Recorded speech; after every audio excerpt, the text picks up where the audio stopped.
வாங்க ஃப்ரெண்ட்ஸ், இன்றைக்கி என்ன வீடியோ பார்க்கலான்னா இட்லி சாம்பார். இட்லி தோசை இந்த மாதிரி எல்லாத்துக்கும் ஏற்ற மாதிரி சிம்பிளான ஒரு சாம்பார் சூப்பராக இருக்கும் ஃப்ரெண்ட்ஸ்.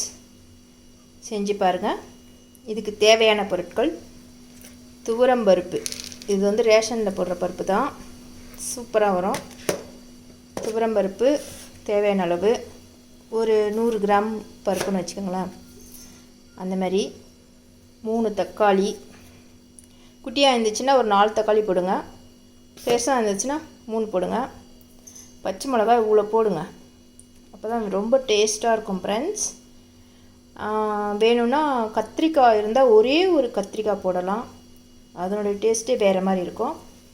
அப்புறம் மஞ்சள்தூள், பெருங்காயத்தூள், தேவைக்கேற்ப மிளகாத்தூள், பூண்டு, சாம்பார் வெங்காயம், கருவேப்பிலை.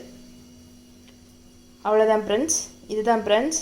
என்கிட்ட வந்து கத்திரிக்காய் இல்லை, அதனால் இதை மட்டும் தான் வச்சு சாம்பார் செய்ய போகிறேன். செம்ம டேஸ்ட்டாக இருக்கும் ஃப்ரெண்ட்ஸ். எப்படின்றத உங்களுக்கு செஞ்சு காட்டுறேன் ஃப்ரெண்ட்ஸ். ஓகே, இங்கே பாருங்கள் ஃப்ரெண்ட்ஸ், எல்லாத்தையுமே கழுவி எடுத்துகிட்டு வந்துட்டேன். தக்காளியில் அப்படியே முழுசாவே போடுங்க. இப்போ இதில் மஞ்சள்தூள்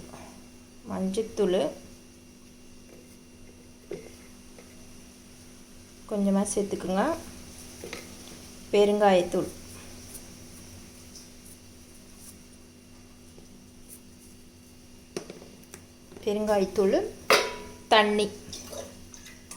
தண்ணி தாராளமாக ஊற்றிக்குங்க ஃப்ரெண்ட்ஸ். ஏன்னா இதில் ஊற்றுற தண்ணி தான் நம்ம மறுபடியும் ஊற்ற போகிறதில்ல. நல்லா எவ்வளோ சாம்பார் வேணுமோ அந்த மாதிரி ஊற்றிக்குங்க. பாருங்கள், நான் வந்து பாதி குக்கர் ஊற்றிருக்கிறேன். தண்ணி போதுமானது. எப்படியும் ஒரு 150 கிராம் பருப்பு இருக்கும்னு நினைக்கிறேன் ஃப்ரெண்ட்ஸ். உங்களுக்கு எப்படி தேவையோ அது மாதிரி போட்டுக்குங்க. அவ்வளோதான். இப்போ இதை நம்ம மூடி ஸ்டவ்வில் வச்சு ஒரு விசில் மட்டும் எடுத்துக்கலாம் ஃப்ரெண்ட்ஸ். ஒரே விசிலில் வெந்துடும் நல்லா.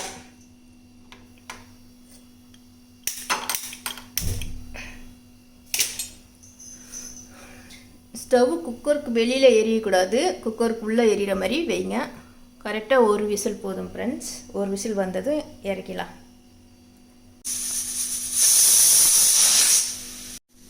அவ்வளோதான் ஃப்ரெண்ட்ஸ், ஒரு விசில் வந்துச்சு. ஸ்டவ்வை ஆஃப் பண்ணிடலாம். வாங்க ஃப்ரெண்ட்ஸ், இப்போ நம்ம தாளிக்கலாம்.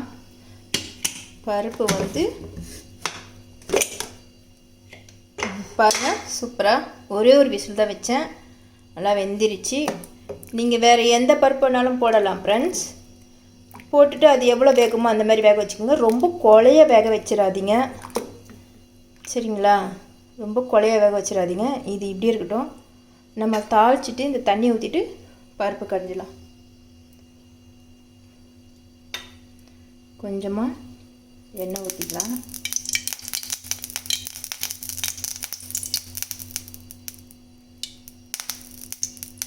கொஞ்சமாக ஊற்றினா போதும் ஃப்ரெண்ட்ஸ். எண்ணெய் காஞ்சிச்சு ஃப்ரெண்ட்ஸ். கடுகு போட்டுக்கலாம். கொத்தமல்லி கூட இருந்தால் போட்டுக்குங்க. என் கையில் கொத்தமல்லியில் கருவேப்பிலை ஒண்டி தான் போடுறேன்.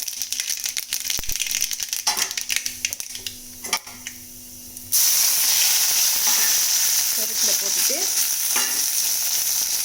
ஃபஸ்ட்டு இந்த பருப்பு தண்ணியை ஊற்றிடலாம்.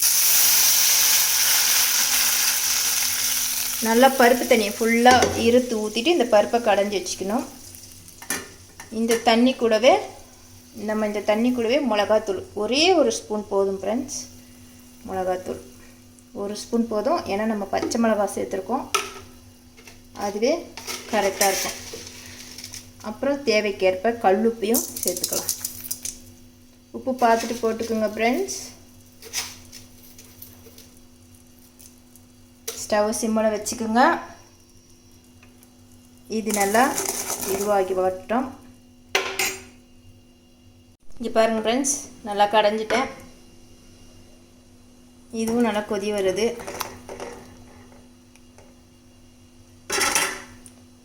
இந்த டைமில் நம்ம இந்த பருப்பை எடுத்து ஊற்றிடலாம்.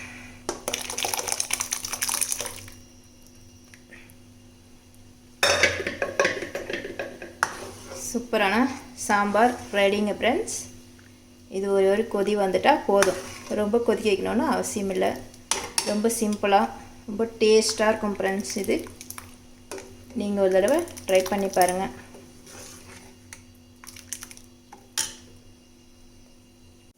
இங்கே பாருங்கள் ஃப்ரெண்ட்ஸ், லைட்டாக கொதி வர ஆரம்பிக்குது.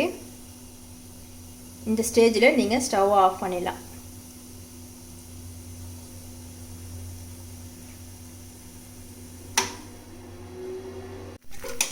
அவ்வளோதான் ஃப்ரெண்ட்ஸ், சாம்பார் ரெடி ஆயிடுச்சு. தோசை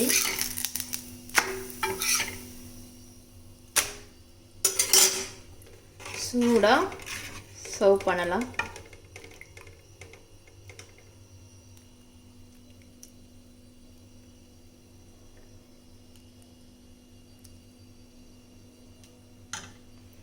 ஓகே ஃப்ரெண்ட்ஸ், எப்படி சொல்லுங்கள். Okay, bye friends.